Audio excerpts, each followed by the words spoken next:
Hi guys! Good morning! Welcome to my vlog. So ngayon lang ako nakapag-vlog ulit at pasensya na kung mahaba-haba pa bago ako nakapag-vlog. At ito nga, kakagising ko lang. Tignan nyo, nagtatanggal pa ako ng mga mute ako dyan.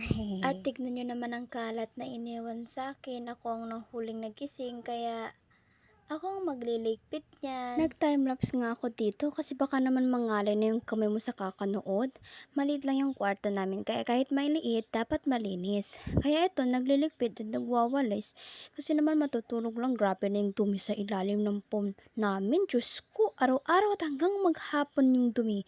At mga alikabok, grabe. Kaya time to time talaga ako dito nagwawalis kasi kasama ko pa naman yung mga junakis ko dito sa kwarto. And after ko sa kwarto, ito naman tayo sa pagiging nanay. Nag-aamusa na pala kami dito tapos pinapakain ko na rin yung bunso ko. Baka sabihin nyo, hindi ko pinapakain ng panganay ko, bali pinakain na po siya ng kanyang lola niya. Kaya nung nagising ko, kami na lang ng bunso ko yung hindi pa nag-aamusal. Kaya naman kanina yung mga gaganapin, talagang pinasword ka lang. Sa naman ano man ang sasabihin ko. Kasi kung magsasalita ako sa video, baka pagsabihin tayong naluloko ka na, nagsasalita ka ng mag-isa dyan. Yan naman dito, mga tao dito sa amin. Unlike sa iba, no, kahit public sila nag-vlog, parang walang paking iba na nagsasalita. Diba? Na nagsasalita mag-isa. So ngayon, ako na lang natira dito mag-isa sa bahay. Tignan nyo naman kung gaano ang kalat na iniwan sa akin dito. Tignan nyo naman guys. Makalat yung kanina. Pero, ano ko pa yan? Lilinisan ko pa yan. Kasi talagang ang kalat. Iniwan sa akin lahat. Ito pa. O baka i-judge niyo ako ha. Hindi naman ako mayaman ha. Tapos madami ko pang hugasin. Oh my God! Ewan ko na lang. Kayanan pa ng aking katawan. Pero magpapakain muna tayo ng mga aso. Hindi na ako nagpakita dun. Paano ko napaliguan yung bunso ko. Kasi alam niyo naman, nahihirapan ako maghawak pa ng cellphone. Kasi nag-poop siya. Kaya last one na lang, pinaligo ko na siya agad. So mahirap kung maghawak pa ako ng cellphone.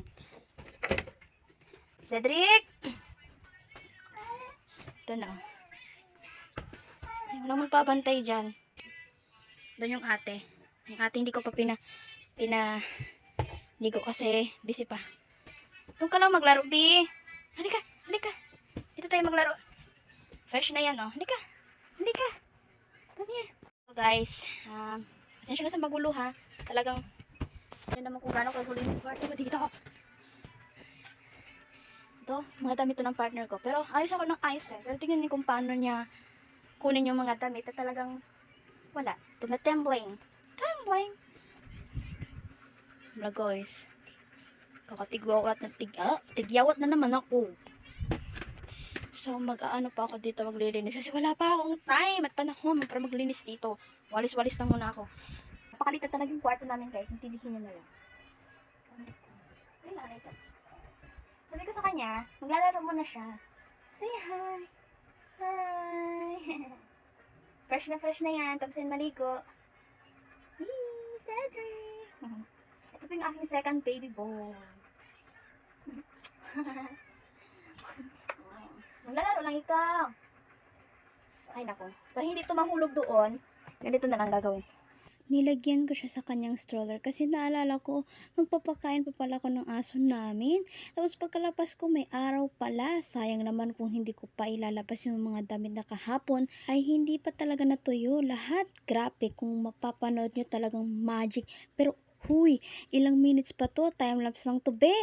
Thanks to my kuya, binigyan niya tong CP na to sa akin kasi may bago na siyang phone. Isa pa sa nagustuhan ko dito is iba siya sa una kong CP na Infinix Smart 5 na blurry siya pagka ganito yung position ng phone na video ko. Then, wala siyang time-lapse. Basta, ibang-iba talaga tong Infinix Smart 7. Oh, akala nyo iPhone na no? Infinix lang pala yun, nag-upgrade lang ng level. Washing day talaga.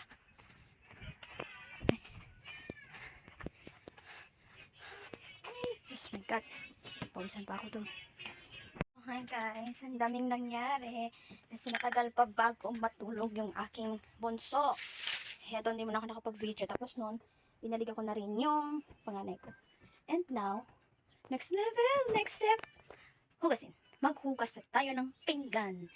Kasi yung panganay ko, oh, yes. Ah, baby, sa akin na yan. Dalaban. Nalakhan ko na itong dede niya. Start na ako maghugas ng pinggan. Dami-dami talagang hugasin. Kasi hindi kami naghugas sa gabi kasi ano daw, pamahiin na naman yung mga kasabihan ng mga matatanda natin na natutulog na daw yung mga plato sa gabi. Kaya huwag na daw maglaba or maghugas ng pinggan sa gabi. Bawal daw yun. Kaya yun, natambag. Sa gabi pa yan. Plus ngayon na nag-almusal kami. So, ayan, nagsisimula na nga si Ate Girl sa paghugas ng pinggan. Alam nyo ba na ganito talaga yung mga daily routine ko everyday? Kasi housewife tayo mga be. May makakarelate talaga dito naman siya sa talagang maboboring ka na lang, gigising ka ng paulit-ulit na ganun yung ginagawa sa araw-araw. Uy, mapapansin nyo, ang laki ng pinagbago ko. Kasi naman si hindi lalaki kapag may pills kang hiniinom, breastfeeding ka pa, tapos ang sasarap palagi ng mga ulam. Diyos ko, hindi ka pa ba mapaparami ng kain na palagi ka namang gutom? O, hindi na nga nagbabra kasi naman breastfeed ako. Sagabal pa sa akin kung magsuot pa ako. Nandito lang naman ako sa bahay. Talagang napakadali lang talaga sa inyo kung mapapanood nyo. Kasi naka-fast forward, pero ako dyan, pasang-pasa na ako eh. Huwag ko nang isin. Ano na talaga kabilis yun. Talaga, oh my God. Like, yes. Pawis ko. Grabe nakakapagod. Tapos kung tanongin nyo kung saan yung panganay ko, nagsi-screen time sa cellphone, hinayaan ko lang muna siya. Pero mamaya hindi ko na siya bibigyan ng cellphone. Kasi alam nyo naman, baby pa. Kaya bawal talaga magbabat sa cellphone talaga. Ito, pinaplug ko na. Tapos isa na naman yung nag-iiyak doon. Gising na kasi una pa yung natulog. Kasi sinasamantalahan ko na talaga yung oras na habang tulog siya. Kasi tingnan nyo naman, kakatapos ko lang pero gising na siya. Sisigaw na yun sa akin kanina ng ache. Sa language namin yun is leche. Pero kung sa Tagalog yun ay gatas at sa English naman ay milk. Marunong na yan magsigaw at paghingi ng gatas niya. Kung hindi mo talaga siya papansinin, sisigaw at sisigaw yan sa'yo. Maghihingi. Talagang napakaganda ng quality ng camera na ito, no?